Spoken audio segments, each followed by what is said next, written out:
I'm Evie Driver and welcome back to the channel.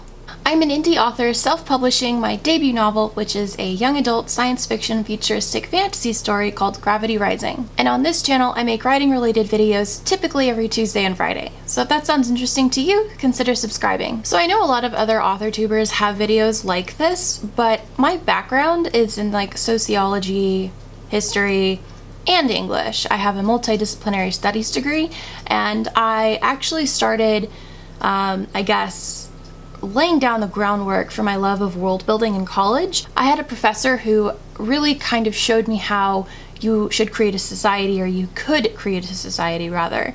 And I think it's so interesting and it's so compelling that I wanted to bring this type of video to you today because I want to kick off my own world building series. This is going to be a video series that really just kind of hones in on world building as a general topic, and I'm going to be exploring things like characters, plot dynamics as far as the setting, and then how, you know, the laws of the setting, the religion of the setting, the flora, the plants, the everything, like literally everything. So if that sounds interesting to you, definitely stay tuned. When I was world building Gravity Rising, I was really most excited about the characters. As you know, I think in my author origin story tag, I literally just said like characters are my whole life. So I wanted to start off world building with characters because they're my favorite part of world building. The characters live in the world that we all build. And I wanted to do the most rudimentary part of characters, which is the names. If you are struggling to name characters, or you're starting your own novel and you have no idea how to name your characters,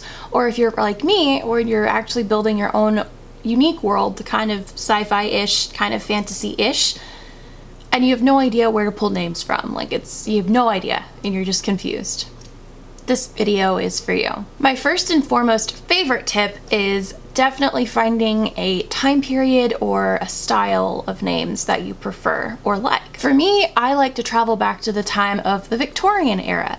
I love names like Beatrix, Blanche, Arabella, Ruth, Josephine. Literally the list goes on, but I love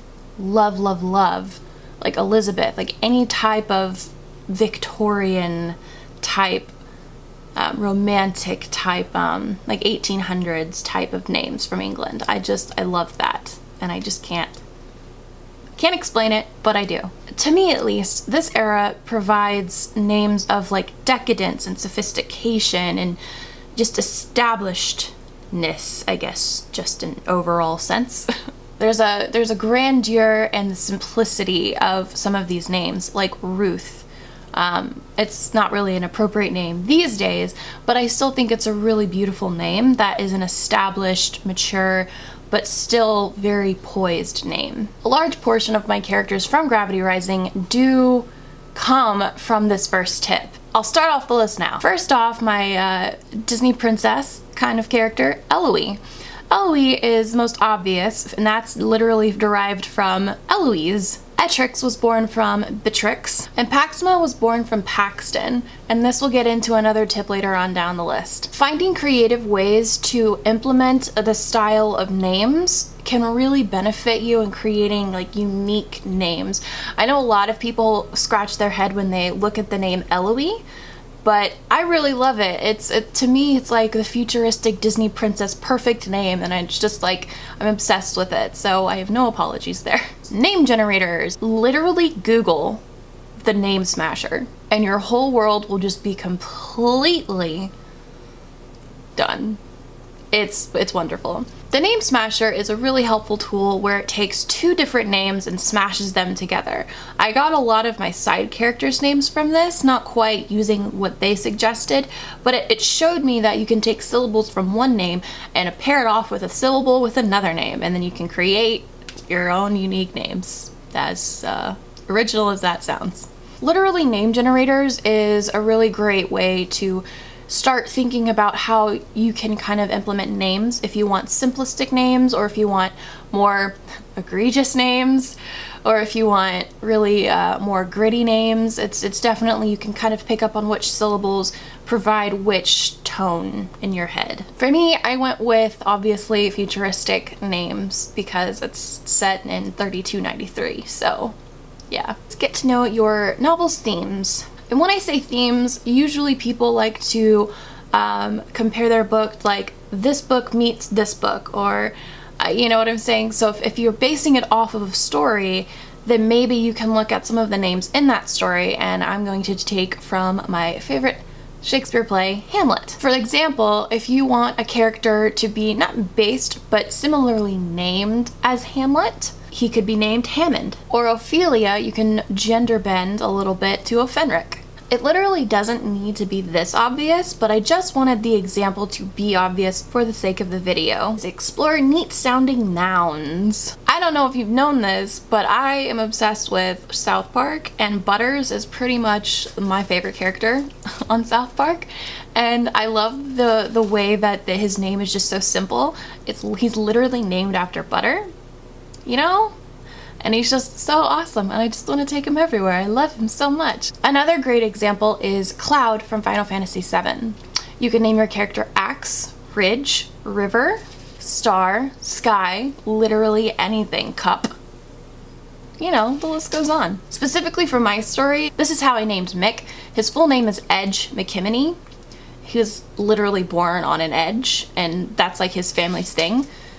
They named them after the place they're literally born in, or on, or near. So that's Edge. Baby name generators, the least sexy one. For me, I really try and stay away from this, but this is the literal definition of what this video should be about, is name generators. But I like baby name generators because they often pull from different periods as the names get popular and unpopular. They're easily searchable in Google, so you can look for things like, hey, I want Victorian names that were super rare, and so you can Google rare Victorian names, and you can either specify for male or female, gender neutral. So I like this because it's customizable to fit your needs, but also it's the most confusing because if you don't know what you're looking for, it can easily just give you results like Ashley, Amanda, Stacy.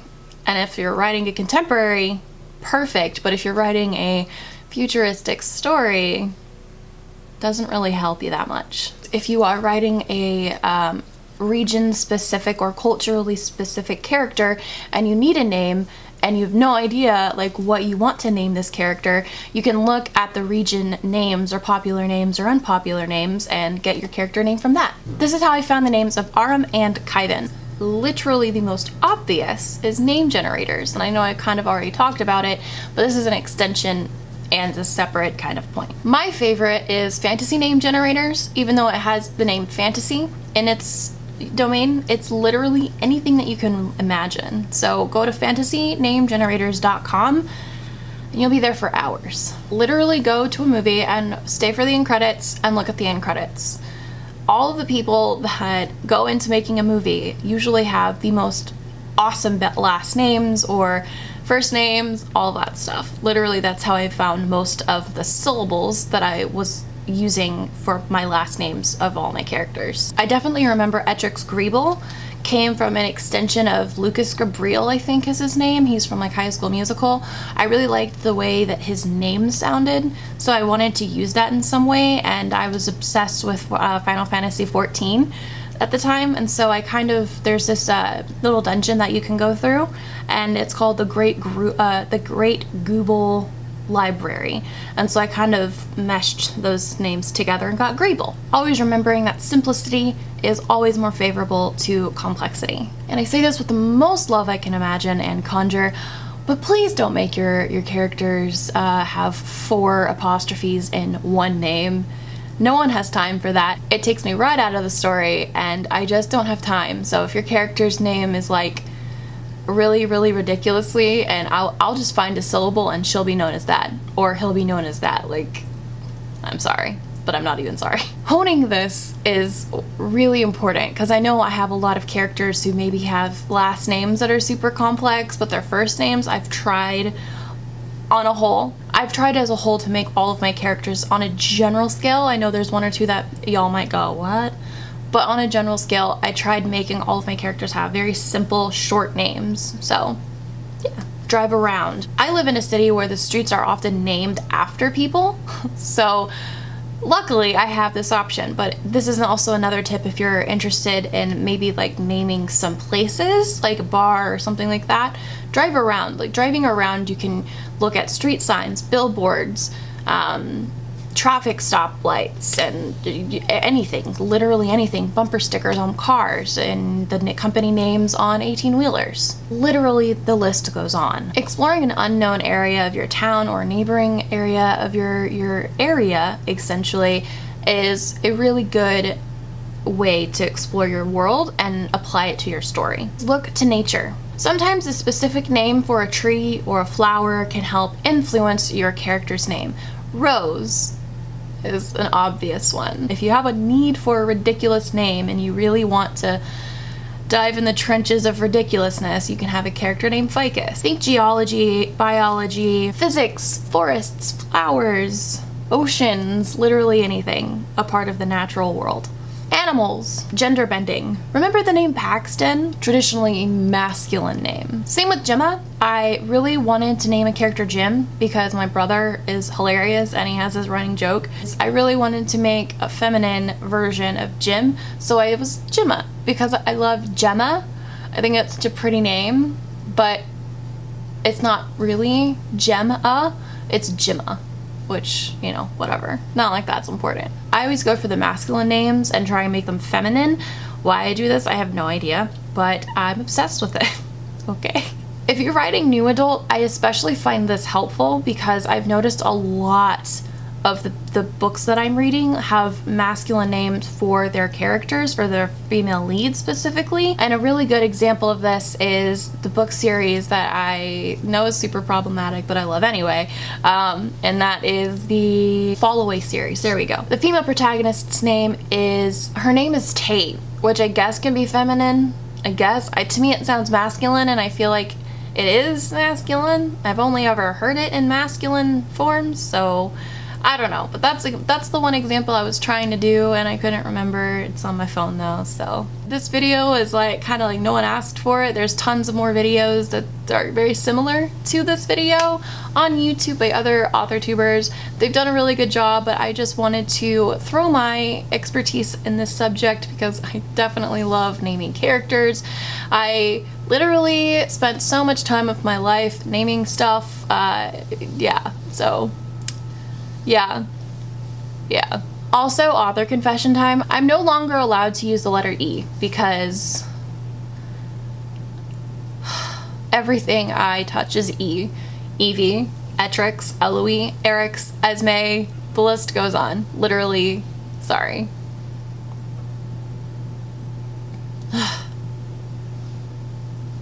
I'm so sorry. Anyway, I would really appreciate it if you consider subscribing and sticking around. So if you'd like to do that, you can definitely hit subscribe down below. I'm also still available for chat on Twitter, Instagram, and all that stuff, so definitely hit me up. I'm very active and I love talking to everybody that mentions me or follows me and all of that stuff. If you're interested in getting more information about the Gravity Rising saga, definitely check out my author website, which is authoreviedriver.com, for your convenience. All of my social media will be in the description down below, so definitely check that out as well. And with that, I am ready to go. I know you are, so bye!